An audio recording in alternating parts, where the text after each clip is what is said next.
Bem-aventurados os que têm fome e sede de justiça, porque serão fartos. Mas antes de iniciarmos, na verdade já iniciei, eu estava orando ao Espírito essa semana, pedindo misericórdia, porque tem gerado em meu coração algumas tristezas. Eu não sei mensurar qual é aquilo que mais está mexendo comigo, mas primeiro o cenário da igreja no mundo. Eu acho que nós estamos tão enclausurados em nossa bolha.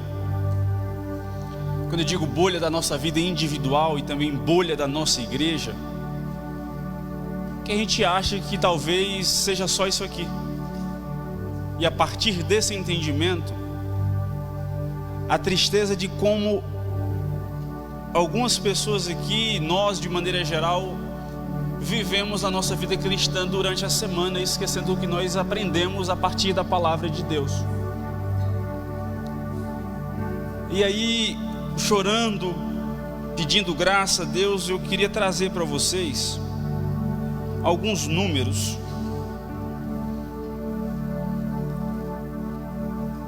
Eu conversei com jovens essa semana passada, ao longo dos dias, com alguns amigos, com alguns colegas, com alguns irmãos em Cristo. E como eu ouvi eles falando, como eles estavam sem vontade de exercer os seus dons, as suas responsabilidades, não para comigo ou para um projeto, mas para Deus, porque estavam tristes por algum motivo muito humano. E obviamente, todos nós podemos sentir tristeza e obviamente nos amargurarmos quanto a isso, mas precisamos lembrar que a nossa responsabilidade diante de Deus é muito maior. E diante disso eu trouxe alguns números para a gente, e isso já é a introdução da nossa mensagem, porque em Mateus capítulo 5, versículo 6 diz que bem-aventurados os que têm fome e sede de justiça, porque serão fartos. E talvez o entendimento de como o mundo está hoje é justamente porque a igreja não tem o entendimento do que é ter fome e sede de justiça. Creio que se não é todo mundo, é que se a igreja, não é que todos, é que se a igreja entendesse e vivesse o que é ter fome e sede de justiça, o mundo não estaria como está. Então, baseado na pesquisa de da instituição, da organização Portas Abertas, de outubro de 2023 a setembro de 2024, sendo a pesquisa anual mais atualizada, tivemos 4.476 cristãos que foram mortos, queimados ou decapitados, que se saiba, em nome de Jesus, morreram, que tiveram as suas cabeças degoladas, que foram queimados porque não negaram a Cristo. E esses são os cristãos que morreram, que são contados nos 50 países onde o cristianismo é mais perseguido. E se você quiser a lista, abra portasabertas.org.br. Nós tivemos 7.679 ataques a igrejas que foram fechadas, invadidas, destruídas.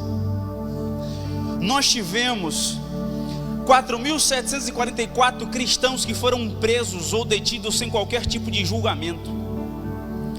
Nós tivemos 3.700 cristãos sequestrados ou desaparecidos porque creem e confessam que Jesus Cristo é o Senhor da vida deles. Nós tivemos um pouco mais contabilizados, tá? Obviamente é uma média, pode ter muito mais. Um pouco mais de 3.900 pessoas que foram violentadas sexualmente ou forçadas a casamentos porque servem a Deus.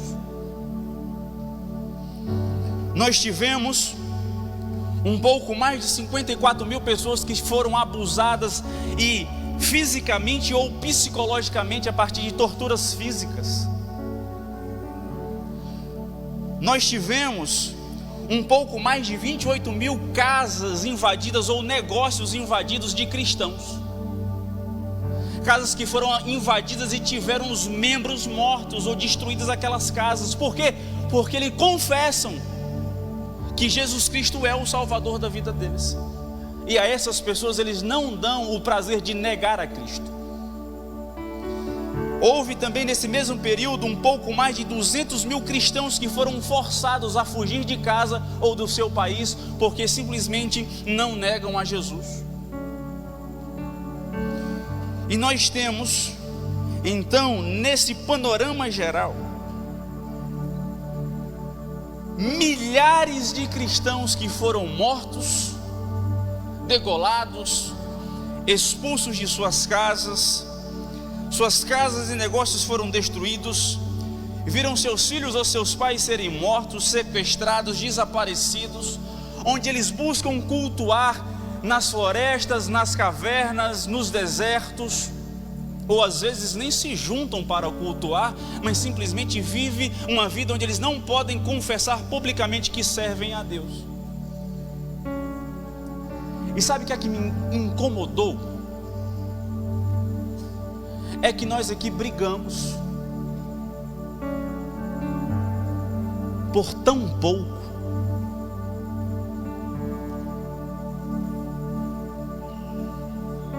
Brigamos pela cadeira, brigamos pela liderança, brigamos por departamento. Essas igrejas aqui, desses países que são perseguidos, sabe o que eles têm em comum?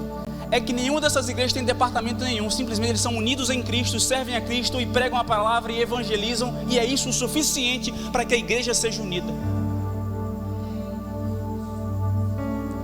E a igreja que não é perseguida fica se perseguindo porque não tem o que fazer. A gente não tem o que fazer como cristão na terra. Nossa salvação já está garantida, então vamos se perseguir porque a gente já está bom no céu, então vamos brigar aqui. Eu estou triste, eu não vou fazer o que eu quero, não o que Deus me deu como dom, porque eu estou triste. Imagine o pai que viu seus filhos serem degolados diante dele e ele não negou a Cristo. Imagine você ver a sua família ser queimada viva porque você não negou a Cristo. Faz sentido algum nós estarmos aqui aprendendo sobre as bem-aventuranças todos os domingos, aprendendo sobre aquilo que Cristo quer sobre nós e em nós, e antes de chegar à meia-noite já esquecemos tudo que nós aprendemos aqui?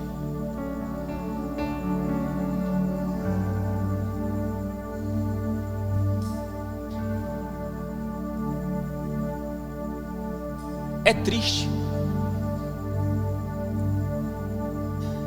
É tão lamentável o entendimento que não temos sobre o que é ter fome e sede de justiça. E é sobre isso que eu quero falar com você essa noite.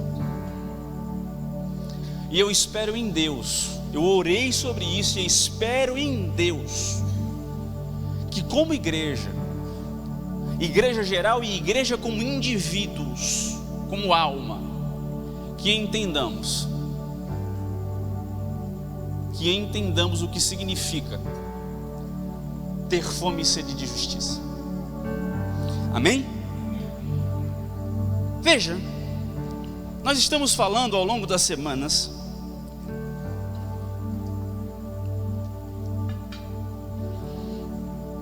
como o mundo espera, como é o alcance da felicidade.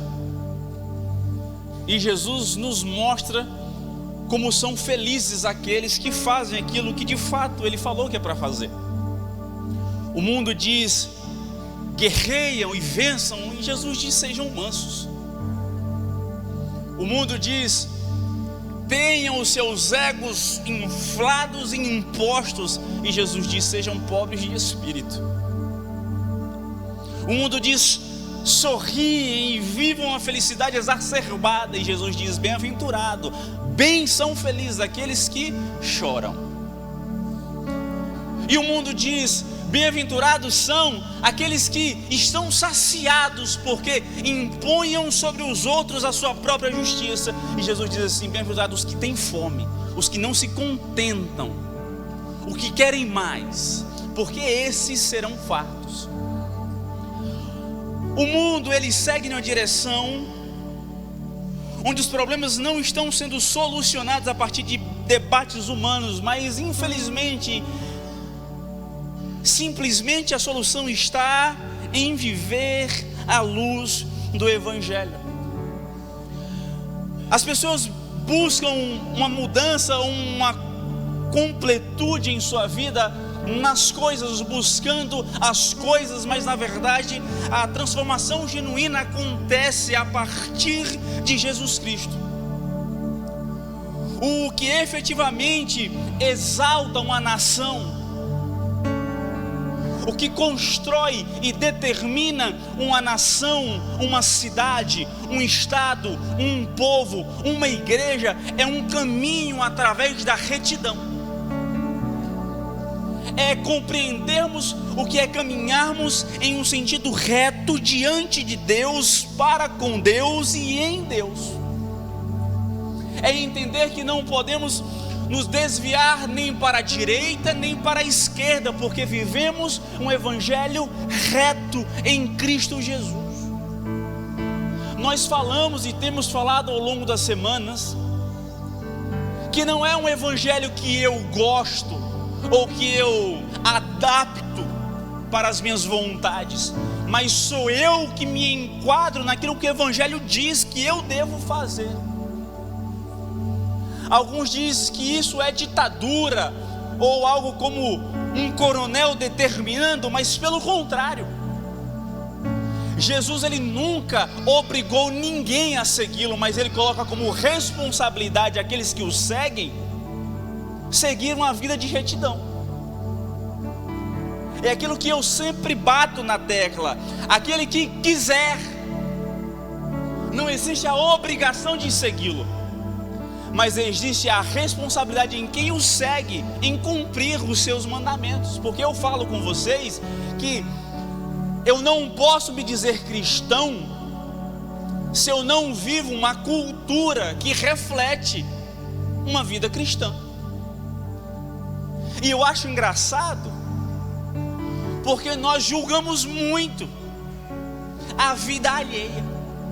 E quando a gente não consegue julgar as pessoas, porque aqui na igreja a gente não consegue julgar porque está todo mundo bonitinho, a gente vai para a vida da rede social, a gente começa a tentar através de fofocas, ou tu conhece aquela pessoa, me conta mais sobre ela. Por quê? Porque julgamos a vida alheia antes de tirarmos o travessão do nosso olho.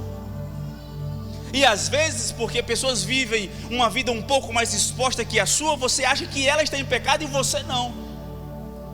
Mas pecado escondido continua sendo pecado. Uma vida reta não é pautada sobre aquilo que as pessoas veem, mas é pautada sobre o seu coração, que altera e transforma também o seu exterior. E aí, essa bem-aventurança, ela marca uma transição, porque nas primeiras 3 que nós falamos, exerce uma responsabilidade sobre o que somos, ou sobre o que temos que fazer.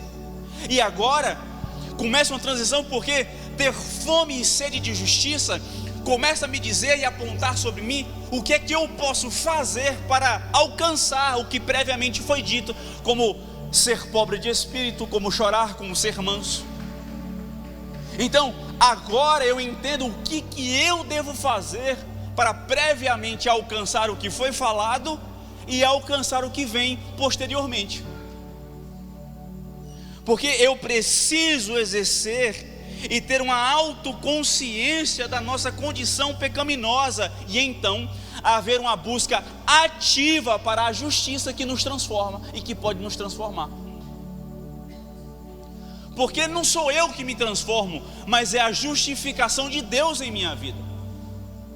Não é o que eu quero sobre mim, mas é entendendo quem eu sou e o que eu posso alcançar em Cristo, em sua justiça. Então é a compreensão do que eu devo fazer. Muito obrigado, esse ventinho chegou aqui. É o que eu devo fazer e buscar em Deus para que eu me liberte da minha condição, do meu estado de impureza. E aí a gente vai ver que ter fome e sede de justiça ao longo do sermão não é somente ser justificado ou deixar de pecar, mas ter fome e sede de justiça também é deixar de ter o desejo de pecar. Não é somente deixar o ato do pecado e ter a condição de continuar desejando, mas o ter sede e fome de justiça é também se libertar da condição de desejo do ato. Porque quem deseja, para todos os efeitos, não cometeu o ato de pecar. Mas ter fome e sede de justiça é também deixar de ter o desejo, é abandonar a vontade, é abandonar o ato que chama a atenção de se aproximar do pecado. Então é uma transformação completa, não é uma transformação que eu apenas deixei de fazer, mas é também uma transformação que eu deixei de ter vontade de fazer aquilo a qual me chamava a atenção. Então vamos perceber que as bem-aventuranças quando colocada em prática, começa a transformar a nossa vida de maneira que é simplesmente natural a transformação. Quando eu começo a colocar em prática as pequenas coisas das bem-aventuranças, a transformação vem de maneira diária e natural em nossa vida. Você percebe que você não precisa mais começar a forçar um entendimento. Eu brinquei hoje à tarde com o Gabriel e meu pai pelo telefone. Eu falei, essa semana eu até tive vontade de ter raiva, mas não consegui, porque eu falei assim, não vale nem a pena. Aí eu brinquei com meu pai, é como Paulo disse, considero tudo como refúgio, considero tudo como esterco, porque no final nada vale a pena, o que vale a pena é Cristo, e eu ter raiva eu perco o tempo. E eu falei assim, não é porque eu não quis ter raiva não, eu queria ter a raiva que eu queria, mas eu falei assim, não vale a pena. E aí quando a gente começa a ter um entendimento, não é que, eu falei hoje com um familiar, eu falei assim, eu estou tentando ser crente dia após dia, um dia de cada vez, amanhã eu me preocupo amanhã. Ele é exatamente isso, porque a Bíblia diz que a esperança se renova a cada manhã. Jesus não falou que é a cada quinzena. Então vive um dia de cada vez. Porque tem gente que diz assim, Senhor, abençoa minha semana. E Jesus disse, eu abençoo o teu dia, porque tu só tem agora. Amanhã deixa que eu resolvo, e amanhã tu vem na minha presença de novo. Então precisamos ter um entendimento de que é necessário um entendimento sobre o que é ter fome e sede de justiça.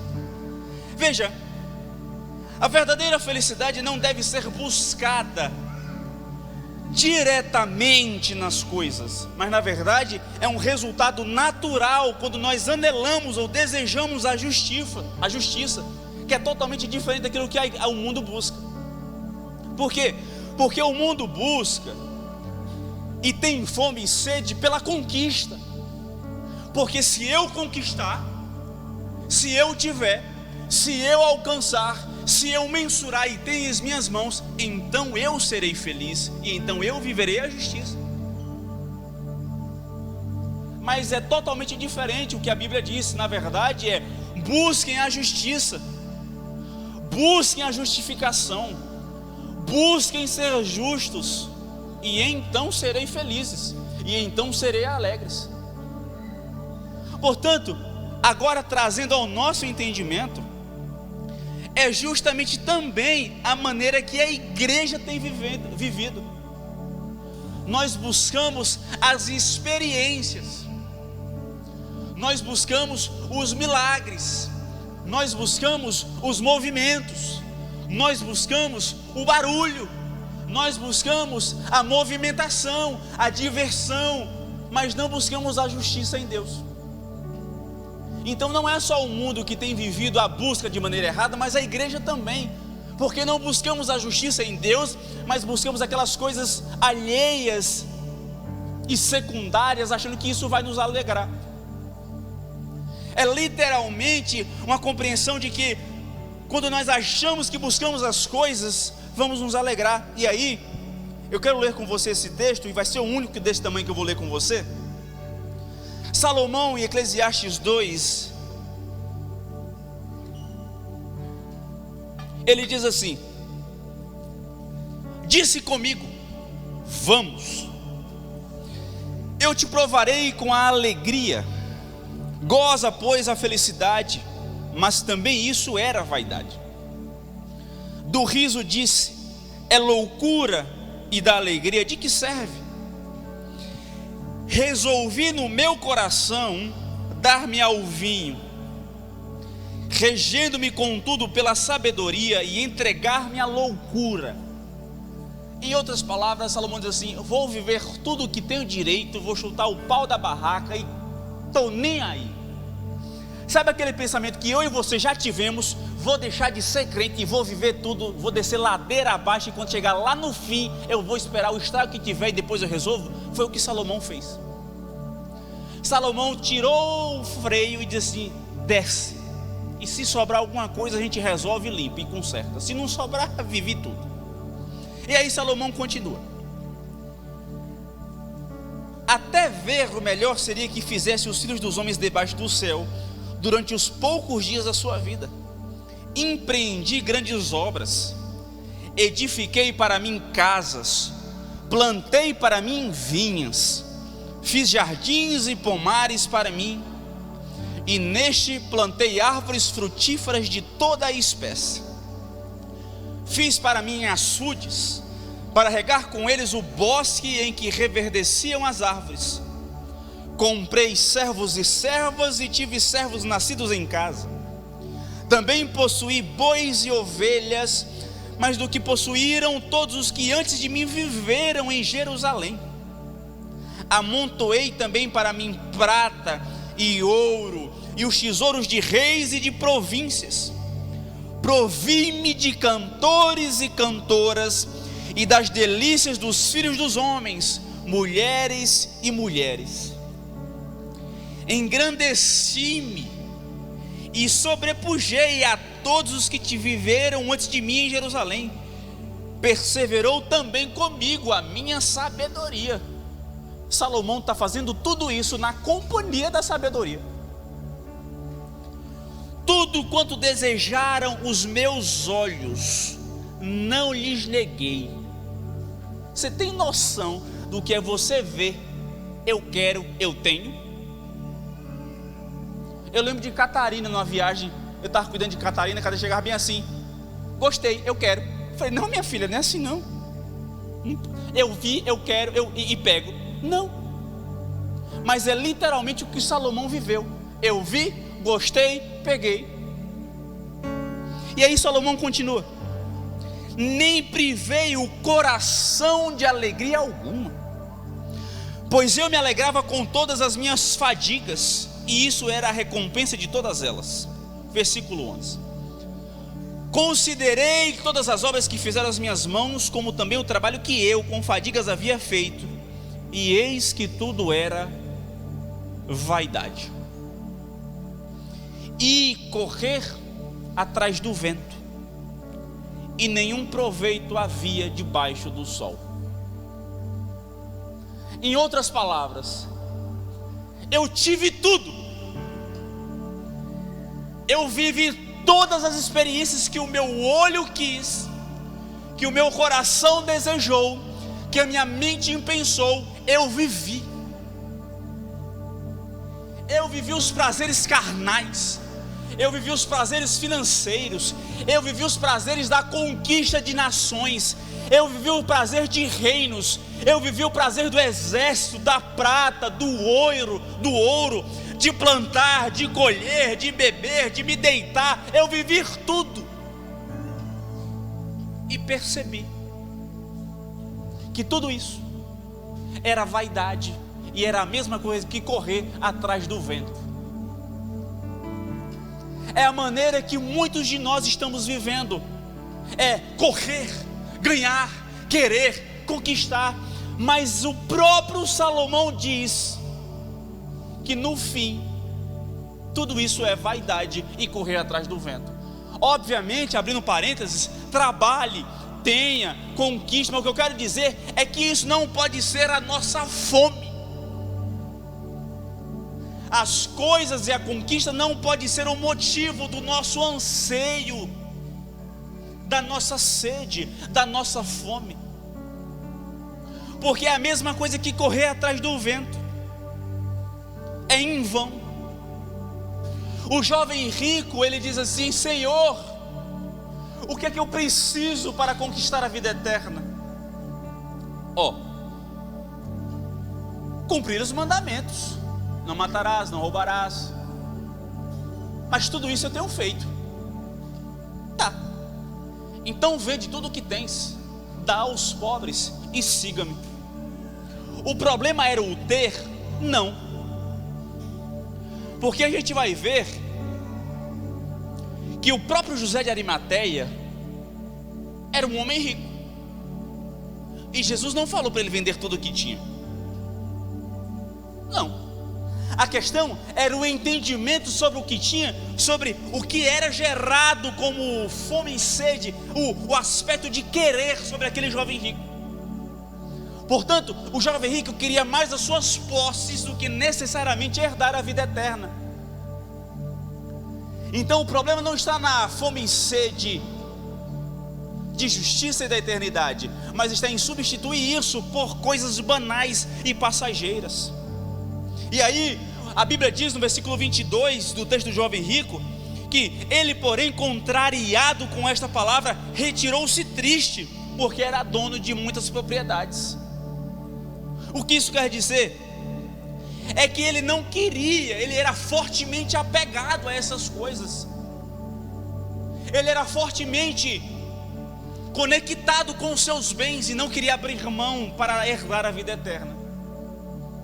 Então, ter fome e sede de justiça é justamente ter um entendimento que o que deve gerar fome e sede da minha vida, da minha alma, não é a conquista das coisas, mas é a justiça de Deus.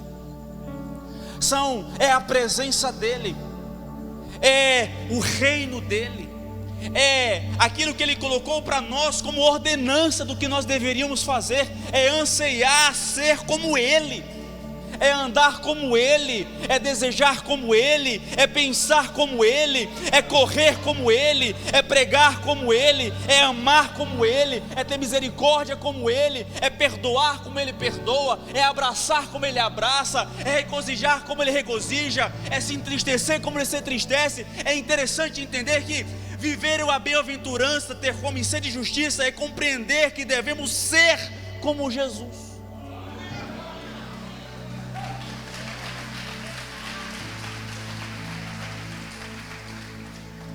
A felicidade não pode ser objetivo principal a ser encontrada nas coisas, mas é dada àqueles que buscam a justiça de Deus, ou a justiça em Deus. E isso não é somente em nossa vida secular, mas em tudo o que nós fizermos. Essa é a grande mensagem da palavra de Deus do início ao fim: é buscar a sua face, é buscar a sua retidão, é buscar a sua presença, é buscar o seu desejo, é buscar compreender o que Ele deseja da minha vida e para a sua vida. Foi o que eu falei no início. Se nós como igreja compreendermos o que é ter fome e sede de justiça e compreender como viver retos em Deus, pararíamos de perder tempo com coisas banais, com coisas passageiras, com coisas que são vaidade, com coisas que não vale a pena, com picuinhas, com inimizade, em nome de Deus, em vez de nos colocarmos em sua presença. Imaginem se a igreja, e agora em especial aqui, porque estou falando para vocês, se nós nos colocássemos em joelho diante de Deus, em constrição, com o coração quebrantado, pedindo graça e misericórdia sobre a nossa cidade, em vez de nos perseguirmos aqui dentro. Se nós tivermos sede e fome de justiça da presença de Deus, em vez de ter fome e sede de justiça de coisas banais dentro da igreja. A gente aqui está com microfone, com teclado tocando bonitinho, com cadeira confortável bonitinha, com iluminação bonitinha, todo mundo aqui cultuando e não tem ninguém batendo em nossa porta. E nesse exato momento tem gente dentro de caverna, no escuro, no meio de uma floresta, expulso de casa, sendo morto, pedindo que haja justiça em Deus e buscando a retidão. em nós estamos buscando justiça nas coisas. Não faz sentido.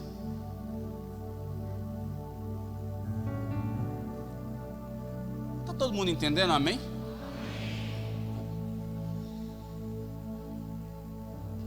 Veja, precisamos compreender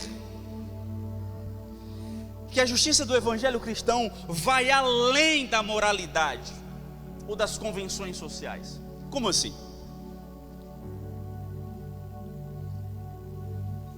O que as convenções sociais pregam e dizem, ou a moralidade social, é que se nós fizermos um contrato, que cumpramos, correto? Contrato entre duas partes, eu vou cumprir, você cumpre, todo mundo bonitinho. Isso é moralidade social. Mas a justiça do cristão e a moralidade cristã vai muito além disso. Eu não posso apenas ser bom em cumprir contratos, mas a retidão envolve uma transformação pessoal e profunda, que reflete na fidelidade aos votos e na integridade do nosso coração. Meus irmãos, o que é que eu quero dizer com isso? O que é ser moralmente baseado na esfera cristã? Eu vou citar um exemplo, e eu normalmente cito esse exemplo aqui, mas é para a gente aplicar. Eu não posso dizer para vocês como ser bons cumpridores de contrato, se em minha moral pessoal e cristã, eu não sou moralmente cristão com a minha mulher em casa. Eu não posso dizer que eu sou cristão e bom em contratos, se em minha casa eu não cumpro uma moral cristã com os meus filhos. Eu não posso apenas ser bom em discursos morais, em que haja paz entre as nações, e eu não tenho paz com o meu irmão. Eu não posso pregar paz a Israel e Síria estão em guerra. Oh, Israel e o Irã estão em guerra. Oh, mas somos os primeiros a perseguir o nosso irmão em Cristo de outra igreja. Que tipo de moral cristã nós estamos vivendo? Em outras palavras, eu não posso chorar por um motivo ao qual minimamente, microscopicamente em minha vida eu não cumpro. Isso quer dizer que a moral cristã vai muito além de uma transformação em dizer que eu quero paz entre as nações ou cumpro um contrato com um terceiro. Mas é em minha vida pessoal, eu entendo a transformação que ter fome e ter justiça gera em mim. A moral cristã vai muito além daquilo que nós imaginamos, falamos, pensamos e cumprimos. Implica em tudo em nossa vida. É aquela velha frase: eu e você, se não vivermos isso, não temos moral para falar de certas coisas. Enquanto não pararmos de perseguição terceirizada e interna, não temos moral para falar de perseguição contra a igreja. Eu não posso falar sobre o casamento do outro, eu não posso ser exemplo para outro se eu não tenho moral para ser exemplo dentro de casa. Eu não posso dizer para você, seja exemplo, se eu não sou exemplo. E quando eu falo eu, é nós, tá? Todo mundo aqui, eu e tu e eu. Eu não tenho moral a falar sobre conduta cristã se eu peço meia nota para garantir o preço que eu estou pagando e sobrar um pouco da minha conta. Eu não posso falar sobre corrupção alheia em nossa nação se eu sonego. Em outras palavras, é necessário ter uma moral interna no coração do cristão para termos moral de falar sobre coisas alheias. Ou, na verdade, nem falarmos, porque estamos cuidando literalmente da nossa vida. É meio chato pregar sobre essas coisas. Falei um dia desse com o nosso pastor. Eu Eu falei, eu queria pregar umas coisas mais, né? Recebe. Mas não faz sentido. E aí é a chateação da rede social. A gente vê cada pregador pregando umas coisas e pregando, e todo mundo assim, ó. Eu falei, pai, eu quero viver essas coisas aí, pai. Vai ser bom demais. Mas não dá para deitar a cabeça tranquila no travesseiro, empregar coisa vazia. E aí você e eu, a gente se lasca no caminho da vida. E quando eu chegar diante de Deus, Ele não vai dizer assim, quantas curtidas você teve, mas se eu preguei a palavra dEle. E aí eu tiro de mim a responsabilidade se você cumpre ou não. Aí uma conta tua e de Deus. Mas a minha conta é: eu te disse o que pregar, pregou, preguei, está pago. Do resto, cada um tome a sua cruz e siga a Jesus e se resolva com Ele. Amém? Vamos lá. Veja, neste contexto a justiça vai além de justificação. Apesar da palavra justiça ser comum em nossa palavra, em nossa Bíblia, no contexto de Jesus aqui, quando ele fala sobre justificação, também engloba ser santificado. A justificação também significa ser libertado do pecado em todas as suas formas. Ou seja, eu me santifico. É aquele velho texto: eu sou santo porque Deus é santo. Eu sou justo porque Ele é justo. Ou seja, a justificação em nossa vida e para a nossa vida também requer de nós um entendimento que isso reflete uma transformação em santificação. Ter fome e sede de justiça é querer e desejar estar bem com Deus, libertando-se do pecado que nos separa dele. Se eu tenho fome e justiça de Deus, eu desejo me libertar, me apartar, me afastar daquilo que pode me separar da sua presença. Não é somente abrir mão do pecado, mas é eu deixar de desejar aquilo. É aquilo que você sentia prazer em pecar, aquilo que você sentia alegria e regozijo e júbilo momentâneo, é literalmente você não sentir nem mais vontade. É você ter asco, ter nojo, porque vale mais a pena eu estar na presença de Deus do que eu desejar pecar. E aí a santificação é justamente isso. Santificação não é deixar de pecar. Santificação é deixar de haver o desejo pelo pecado. Então isso vai muito além de deixar pecar, porque tem muita gente que deixou de pecar, mas não deixou de desejar. Às vezes fica até construindo em sua mente, pensando: se eu fizesse isso, se eu fizesse aquilo, e você fica sentindo o prazer do pecado sem cometê-lo, mas desejando em seu coração e em sua mente, e fica construindo uma narrativa de pecado em sua mente. Então não basta eu parar de cometer o ato, mas é necessário a transformação também da minha mente, porque senão vai chegar o dia que o pecado te traga e você nem viu qual foi o buraco que você caiu. Pequei. Claro, estava construindo esse tempo todo. Então a gente vê que devemos ter o entendimento do que é anseiar pela presença de Deus. O filho pródigo, em Lucas capítulo 15, ele desejou viver a vida dissolutamente, viver de maneira banal, e chegou o momento que ele desejou comer a comida dos porcos e não podia, e ele houve nele anseio pela presença do seu pai. É justamente porque o pecado não preenche o vazio que somente o nosso Pai preenche, nosso Pai bom Deus que está no céu.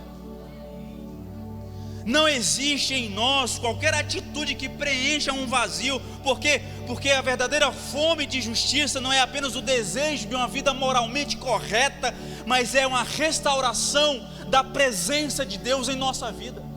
O que é isso? Eu não posso apenas ser uma pessoa boa, de caráter, de boa personalidade, de boa conduta, um bom cidadão, mas uma verdadeira transformação através da fome e sede de justiça é restaurar em minha vida uma relação com Deus.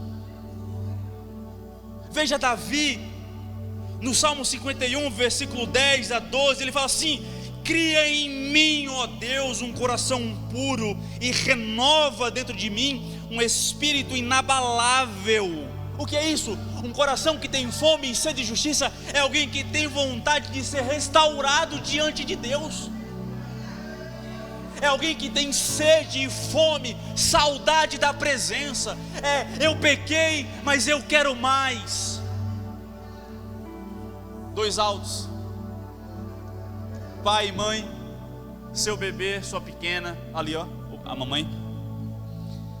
Ter fome e sede de justiça é justamente anseiar pela presença. Veja, Paulo expressa sua luta contra o pecado. Ele fala assim: miserável homem que sou, quem me livrará do corpo desta morte? Paulo, ele queria tanto se libertar do pecado, Paulo queria tanto se libertar dos desejos, que me livrará disso que eu sou.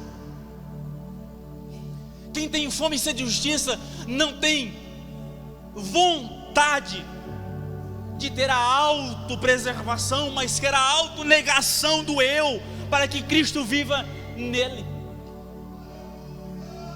Paulo, e a gente já falou aqui nas últimas semanas, como Paulo é incrível em sua conduta cristã, mas até o próprio Paulo diz: quem me livra do homem que sou?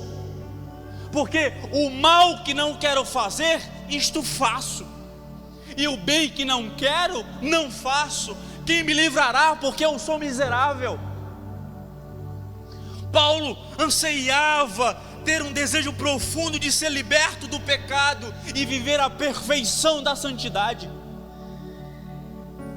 Paulo queria chegar à perfeição, ao exemplo supremo. Veja, Filipenses capítulo 3,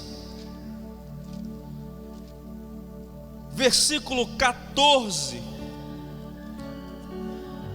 diz: prossigo para o alvo, pelo prêmio da soberana vocação de Deus em Cristo Jesus. Ou seja, eu continuo avançando, eu continuo querendo mais, porque eu mais quero é a perfeita presença de Deus, a perfeita vocação, o perfeito chamado. Portanto, eu preciso, eu quero, eu anseio me libertar do pecado, para que eu alcance a perfeição em Cristo Jesus. Um homem, uma mulher que tem sede e fome de justiça é alguém que anseia ser liberto do pecado, ser liberto do desejo, para que prossigamos para o alvo, que é Cristo. Veja, não é desejar coisas, não é desejar a conquista, mas é desejar a perfeição em Cristo. Nele, o único que é perfeito, Jesus Cristo. Aquele que morreu na cruz do Calvário e ressuscitou ao terceiro dia, e disse assim: eu virei a buscar a minha igreja quando chegará o dia. É anseiarmos pela sua presença, é anseiarmos pela eternidade, é anseiarmos pela presença dele na eternidade. É ter fome e sede de justiça.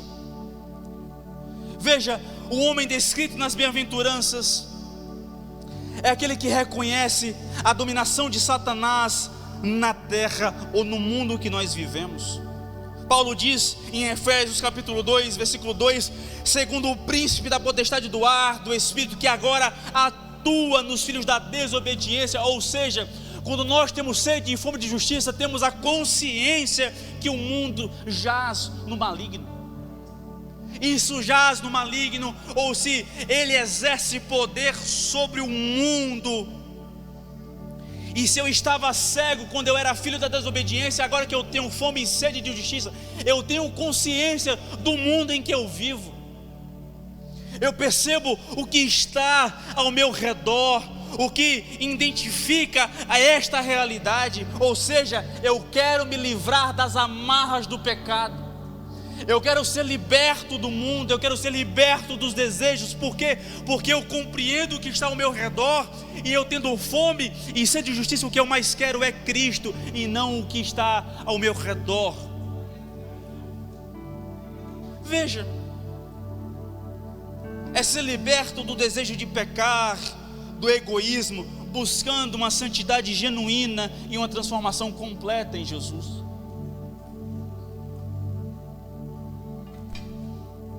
Esse conceito indica um homem que deseja, como nós estamos falando, se ver livre do próprio desejo de pecar. Porque quando nós nos analisamos ou nos examinamos à luz das Escrituras, não somente temos condição ou consciência do nosso estado pecaminoso, mas começamos a ter consciência daquilo que nós desejamos e queremos então ser aperfeiçoado em Cristo. Por isso que eu digo que nós precisamos ter a Bíblia como conduta da nossa vida, que possamos ir em treinamentos, ir em palestras, ler um monte de livro, mas o conceito de vida cristã não está para além da Bíblia, mas está na palavra de Deus. Gastamos tempo procurando, investigando, pesquisando como ser feliz, e no final das contas está em nossa cara. É você pegar a sua Bíblia e lê-la, investigá-la, procurá-la, buscar meditar nela e compreender que ela faz o seu caminho. Está com dúvida? Vai para a palavra, ora, coloca diante de Deus, mas através da palavra. Veja, ter fome e sede de justiça não é outra coisa senão um homem que deseja ser santo, santificado. Ter fome e sede de justiça é refletir como Cristo afeta todas as nossas ações diárias. Como eu falei, é literalmente compreender que em nossa vida diária devemos andar com Deus Pai, Deus Filho e Deus Espírito Santo. É compreender que, ora, a nossa comunhão é com o Pai e com o seu Filho Jesus Cristo, já diz João em sua primeira epístola, no capítulo 1, versículo 3. O próprio João diz que Deus é luz e não há nele treva alguma, ou seja, se eu ando com Deus Pai, não deve haver em mim trevas. Por quê? Porque eu ando em sua presença. É compreender que ter fome e sede de justiça é considerar Jesus como o nosso retrato, é colocar Jesus como o exemplo supremo da nossa vida. Não é nenhum pastor, não é nenhum profeta, não é nenhuma pregadora, não é missionário. O nosso exemplo supremo deve ser Jesus Cristo. Não é porque alguém prega bonito, não é porque alguém profetiza, não é porque alguém ganha alma, não é porque alguém sai pregando, não é porque é um bom marido, não é porque é uma boa esposa que deve ser o meu exemplo. O meu exemplo supremo deve ser somente Jesus Cristo. Isso eu estou falando porque tem um monte de pregador se colocando em pedestal e se colocando em ponto de idolatria por aqueles que veem e seguem os seus preceitos e suas doutrinas. E Jesus não morreu na cruz do Calvário para colocarmos alguém que é tão pecaminoso quanto nós como exemplo supremo da nossa vida, mas sim a Ele. Veja, precisamos olhar para Cristo enquanto Ele esteve aqui no mundo sob sua forma humana. Como eu falei, como Ele obedecia à lei de Deus, como Ele procurou fazer aquilo que Deus queria que Ele fizesse, como Ele falou aquilo que Deus queria que Ele falasse, em sua conduta, em seu agir. Por quê? Porque quando nós temos Jesus como exemplo e praticamos, como eu falei no início, entenderemos como viver e como ser igreja. Porque eu acho que a gente esquece como é ser igreja. De vez em quando, em nosso agir, em nosso falar, em nossas reuniões, em tudo aquilo que nós fazemos, a gente esquece que a gente é crente e tem Jesus como exemplo. A gente esquece. E o que cabe em nós é lembrar do que significa ter fome e sede. Ter fome e sede é uma necessidade profunda, contínua e persistente. Todo mundo aqui já sentiu alguma fome alguma vez. Alguns literalmente já passou fome. E em seu grau de lembrança, você consegue compreender aquela dor no estômago de fome. Quem lembra, levanta a mão. Graças a Deus, pouca gente sentiu fome, né? Aquela dor que você sente desejo de, eu preciso comer e não tem nada. Eu saí, por exemplo, meu avô foi na Unacom um dia desse, e ele estava falando de um senhor que estava buscando um tratamento, e foi lá para tomar aquela velha e boa injeção na barriga. Ele falou assim, ele chegou, meu avô contando para a gente, ele chegou às 5 da manhã, sem tomar café, e foi atendido 3, 4 da tarde, ainda sem tomar café e sem almoçar. Esse senhor estava com fome. Então sabe essa sensação de eu preciso, porque senão eu estou em estado de desfalecimento, porque aquilo que eu preciso não está dentro de mim.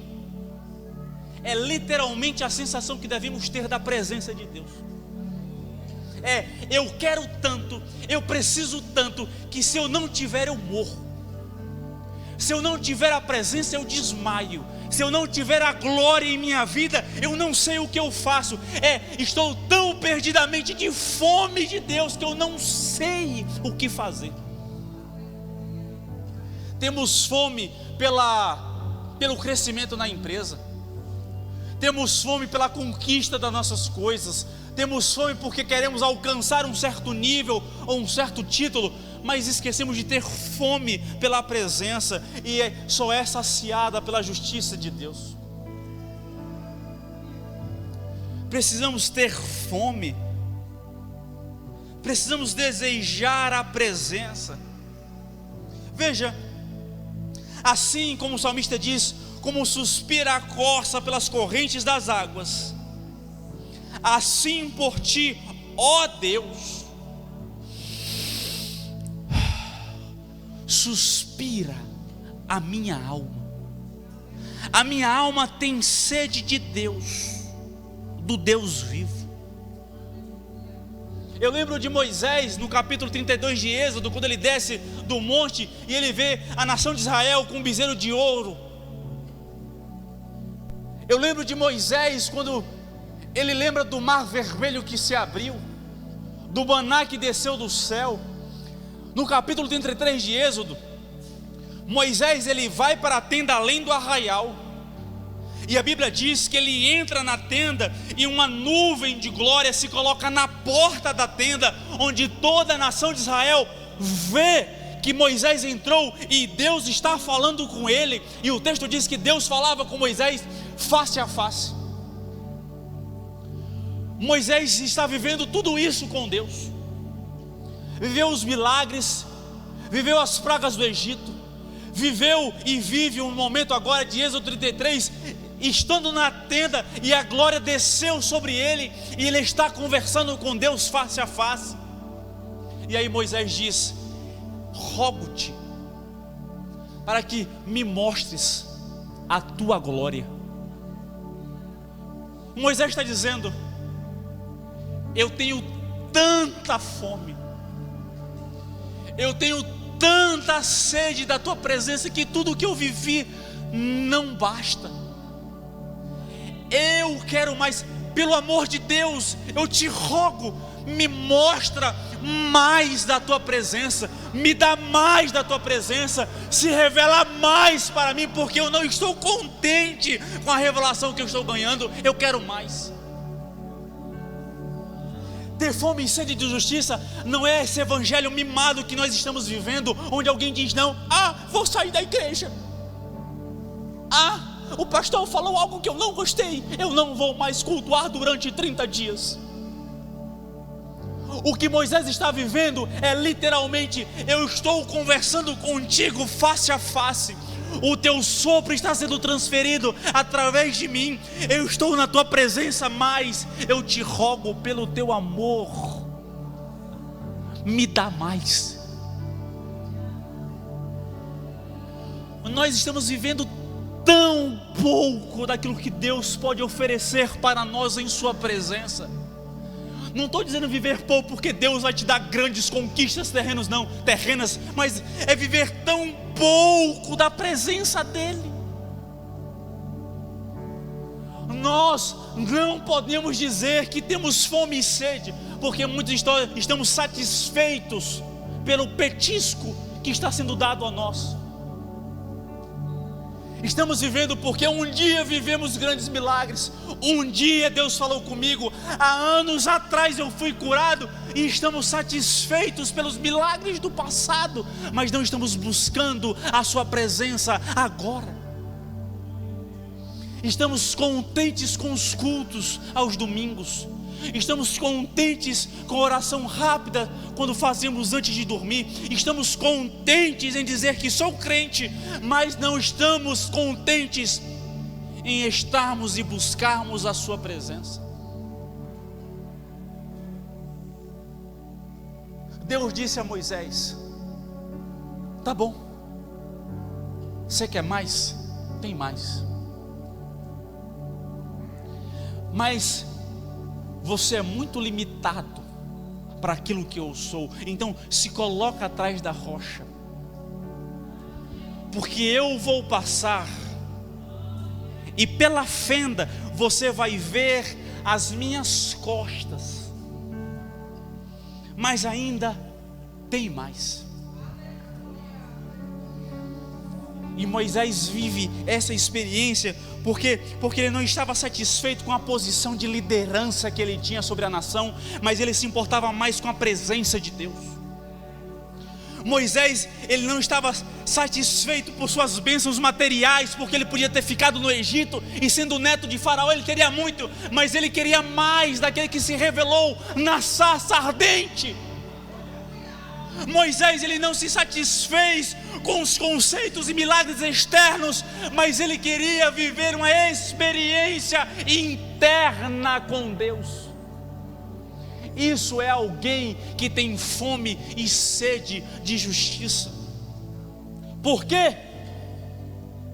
Porque serão fartos. Ei, Jesus está dizendo: não é que vocês terão fome e sede e um dia serão fartos. Não é que vocês serão fartos na eternidade. É porque quem alcança o status de ter fome e sede da minha justiça, automaticamente serão fartos. Alguém que anseia a presença, terá a presença. Alguém que anseia por Cristo, terá Cristo. Até porque o próprio Cristo falou: o que vem a mim, de modo nenhum lançarei fora. Portanto, se de alguma maneira estamos buscando e não estamos tendo a resposta que queremos, é porque provavelmente não estamos tendo a fome e sede necessária pelo motivo correto. Buscamos pelos milagres, buscamos pela porta aberta, buscamos pela transformação em nosso casamento, mas não buscamos somente pela presença. Somente pela presença, somente pelo ato de relacionar com Deus, mas sempre chegamos com um pedido escondido através do Senhor, bom Deus. Ó Pai, eu te amo. Ó Senhor, eu quero te pedir. É necessário ter fome e sede da presença, e a esses serão fartos. Fartos porque Jesus não nos lançará fora da sua presença, e isso é uma promessa absoluta para quem tem fome e sede. Veja, o crente então, sabendo que os seus pecados são perdoados em Cristo, ele não mais busca perdão, mas ele vive em gratidão constante pela graça divina que foi colocada em sua vida. O cristão que tem fome e sede não fica pedindo perdão toda hora, mas fica sendo grato a todo instante. Por quê? Porque eu já fui perdoado, já fui liberto, e agora o meu papel é gratidão ao Senhor. Não é viver como Israel vivia no tempo de Osés, que pedia perdão para pecar de novo. Não era buscar arrependimento para que eu pudesse pecar de novo. Um cristão que tem fome e sede de justiça, na graça de Deus, é alguém que pede perdão e simplesmente transforma-se. E agora não viva mais pedindo perdão, porque pequei de novo, mas sou grato, fui liberto, fui salvo, fui curado, em tudo dai graças ao Senhor. Um cristão que tem fome e sede de justiça é um cristão que agradece continuamente. Veja, ora, se você e eu tivermos fome e sede de justiça, sem dúvida haveremos de obtê-lo, porque o Espírito Santo, Paulo diz que tanto o querer como o realizar, segundo a sua boa vontade, será feito. Veja, é interessante, como eu falei na estante, em Filipenses capítulo 3, versículo 12, Paulo diz: não que eu já o tenha recebido, ou já tenha obtido a perfeição. Paulo está dizendo: eu ainda não obtive a perfeição. Em Filipenses 3, versículo 12. No versículo 15, 3 versículos depois, Paulo fala: todos, pois, somos perfeitos. No versículo 12, Paulo diz: ainda não obtive a perfeição. No versículo 15, pois todos somos perfeitos. O que Paulo está dizendo é que, como cristãos, alcançamos a perfeição em Cristo, mas como cristãos não estamos saciados em buscar a perfeição continuamente. Buscar a santificação, buscar a santificação, a justificação, a transformação diariamente. Veja, mas vós sois dele, em Cristo Jesus, o qual se tornou boa parte de Deus, sabedoria e justiça e santificação e redenção, a todo instante sendo perfeitos, buscando a perfeição da parte de Deus. A todo instante entendendo que quem somos, somos em Deus, e em Deus buscamos a Ele. A todo instante é compreendendo que devemos entender, portanto, prossigamos para a perfeição ou a santa vocação. O que é isso? Eu tenho fome e sede e sou farto, e quando sou farto tenho fome e sede, e se tenho fome e sede eu sou farto, e se eu farto eu quero mais, se eu quero mais Ele me dá, e se Ele me dá eu quero mais. É uma constante vivência de eu quero mais, Ele me dá da sua presença, e se eu tenho a sua presença eu desejo mais. Há mais da presença de Deus para a minha vida e para a sua vida. Se coloque de pé, por favor. Aí fica a pergunta: nós já estamos satisfeitos com a presença de Deus? Já alcançamos tudo o que nós podemos? Estamos de fato tendo fome e sede? Isso são perguntas que ficam para a gente essa noite. O Ministério já pode subir, todo vocal, todo mundo. Porque eu leio e concluo e oro. Irmãos, quanto a mim, não julgo havê-lo alcançado, mas uma coisa faço, esquecendo-me das coisas que para trás ficam, ou seja, não vale a pena, não me acrescentam, é pouco aquilo que eu conquistei, os bens materiais, os títulos, as lideranças, a influência, tudo quanto o homem, um ser humano deseja, tudo isso fica para trás, e avançando para as que estão diante de mim, prossigo para o alvo, para o prêmio da soberana vocação de Deus em Cristo Jesus. Todos, pois, que somos perfeitos, tenhamos conjuntamente este mesmo sentimento, este mesmo pensamento, este mesmo desejo, este mesmo anseio. E se porventura pensais de outro modo, também isto Deus vos esclarecerá.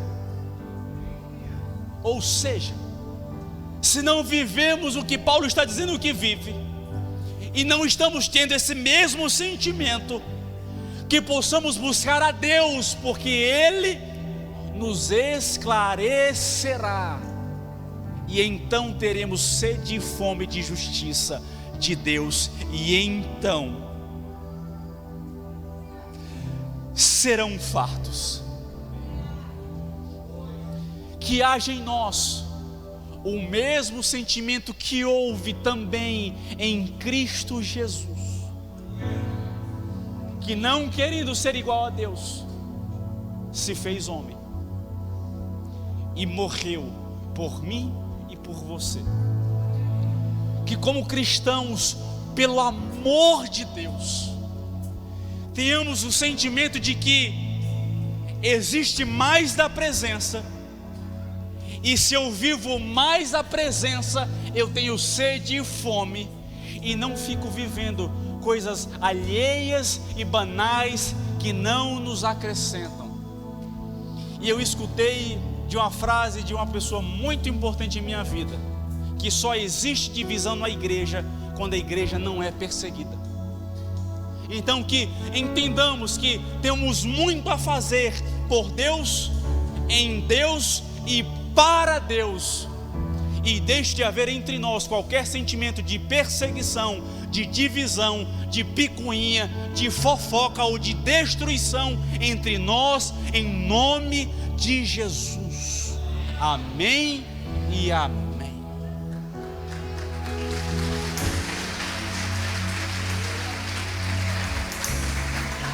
Curve sua cabeça, vamos orar. Senhor Deus, Pai que estás nos céus, Pai, te louvamos, te agradecemos, te engrandecemos, te adoramos, te exaltamos, Pai. Te honramos e declaramos que Tu és o nosso Deus, o nosso Senhor, o Senhor da nossa vida, o Senhor da nossa casa, o Senhor daquilo que somos e daquilo que temos. Que a nossa sede, que a nossa vontade, que o nosso anseio, que a nossa fome seja, Pai, da Tua justiça, da Tua presença. Que nosso anseio seja nos santificarmos porque o Senhor é santo. Que nosso anseio seja viver o Teu Evangelho, pregar o Teu Evangelho, apresentar o Teu Evangelho, e que não tenhamos outra coisa em nossa vida como principal senão viver a Tua palavra e a Tua vontade. Pai, nos permita Te pedir, revela em nós e gera em nós uma sede, uma fome da Tua presença, de maneira que não tenhamos tempo de fazer qualquer outra coisa se não for buscar a Tua presença e a Tua face. E à medida que a Tua presença seja revelada em nós, gera em nós mais fome, gera em nós mais desejo, mais anseio de querer a Tua presença, e que continuamente vivamos dessa maneira até o dia do Teu retorno para buscar a Tua igreja. Assim louvamos e Te agradecemos em Teu nome. Amém e amém.